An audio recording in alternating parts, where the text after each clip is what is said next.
Hi guys, ndadzoka zvakare. This time ndida kuratidzai kuti mabhonzo ndinomaita sei. Saka aya maspice atinenge tichizoshandisa pakubika mabhonzo acho. Tine vegetable seasoning, garlic and coriander, lemon, curry powder, steak seasoning ne garlic. Saka ndo zvatinenge tichishandisa kubika mabhonzo. Saka tichamaspice then tokontinua tokuratidzai kuti tozozviita sei. Right guys, saka ndapedza kuspice nyama iyai, ndaigeza, ndaicleana, ndaispice. Saka ndakumbosiya ichinyatso absorba maflavors ema-spice negarlic nelemon yataisa. Then tozongosumudzira kuibika. Tozokuratidzai ma-next steps.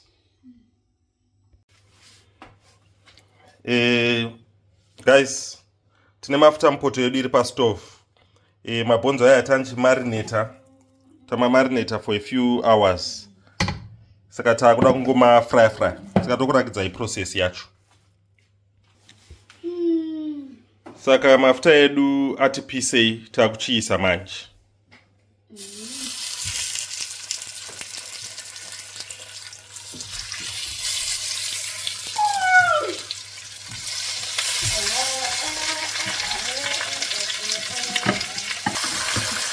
Saka kumafrya so kungoitira kuti tiloke in flavor yacho.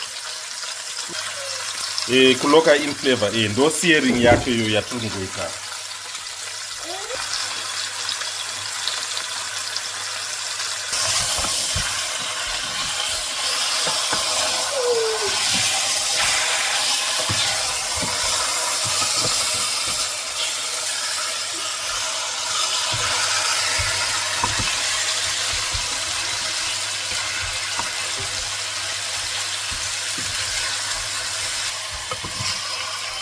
Saka apa ndingoramba ndichimatena achiloka in flavor, achigaina color before ndazomaboilisa kuti arambe aine good color yaanenge azogaina nekufry.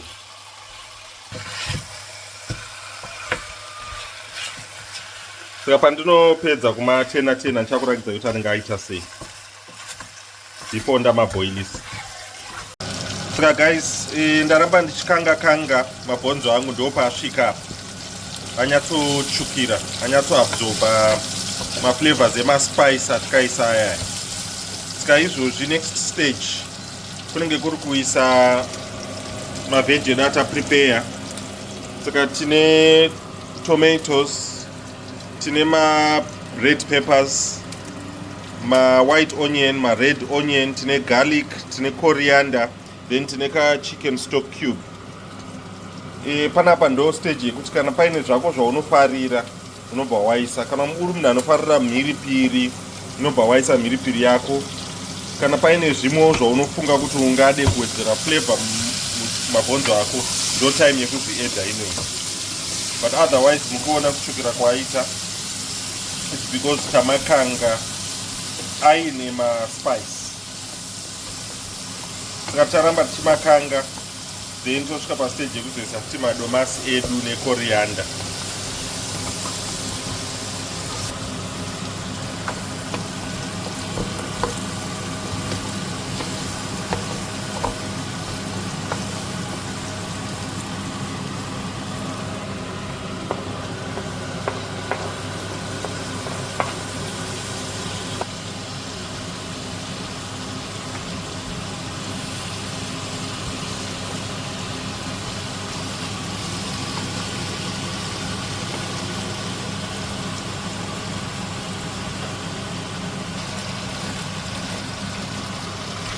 Saka ndingoramba ndichingokanga. Muri kuona mavheji ataisa aya ari kuchinja kuita soup bit by bit nekukanga kwandiri kuita.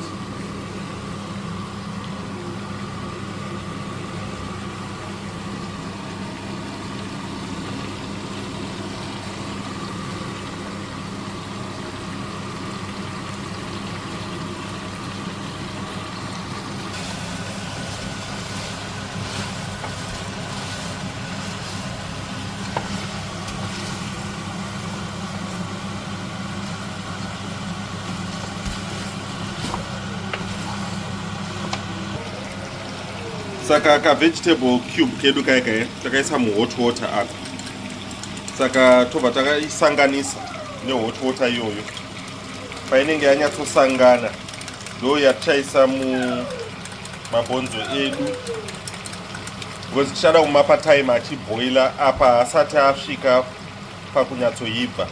Saka achatomboda time achiboila maflavors achinyatsoabsorbeka achipinda mumabhonzo macho. Saka ka vegetable cube. Kana uchida kuisa beef cube unogona kungoisa. Beef bones. But inini ndinongoprefer kushandisa ka chicken cube. Kangoriwo ne flavor yandinoprefer. Saka ndo mvura yacho ichaboila nawo. Heat yedu inenge isiri pahigh steric. Inenge ingoriwo medium heat. Toapa time achinyatsoboila achiabsorba maflavors.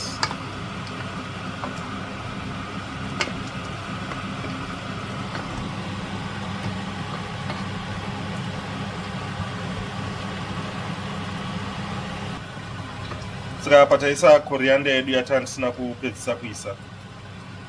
Zvongoboilirana imomo.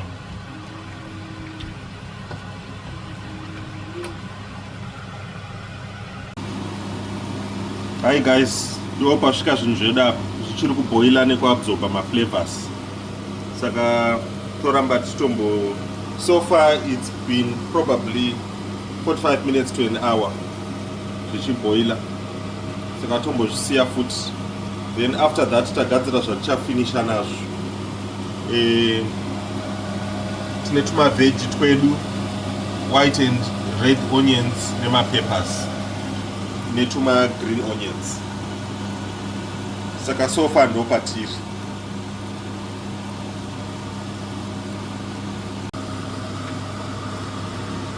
Okay guys, ndo patasvika apa.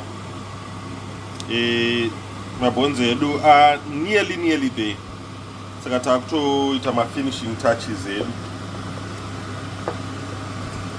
Takuisa tuma veg, tuma onions, tuma peppers ne coriander.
Saka ndo finishing yacho iyi. Mutongozviona mega kuti it really looks delicious.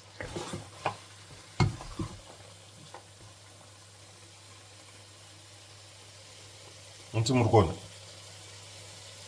tuma onion netuma pepper twedu tunenge tuchiri crunchy.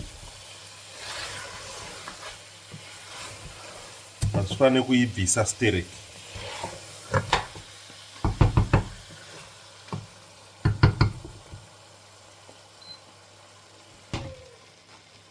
Saka tapedza kubika mabhonzo edu.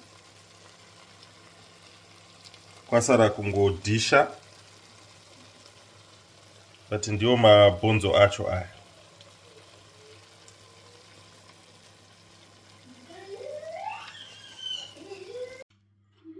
Saka guys, here it is. Kasadza nemabhonzo ane tuma veg. looking good.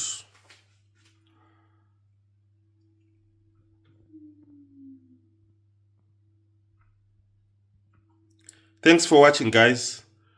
Please subscribe by more like more commenter muchitaura zvamungadai maitawo differently than zvandaita. Pamwe imi maisazoisa muriwo kana kuti pane maingredients amaizoeda kana kuti kusaisa. But this is how I make mabhonzo. Thanks for watching, guys. Bye bye.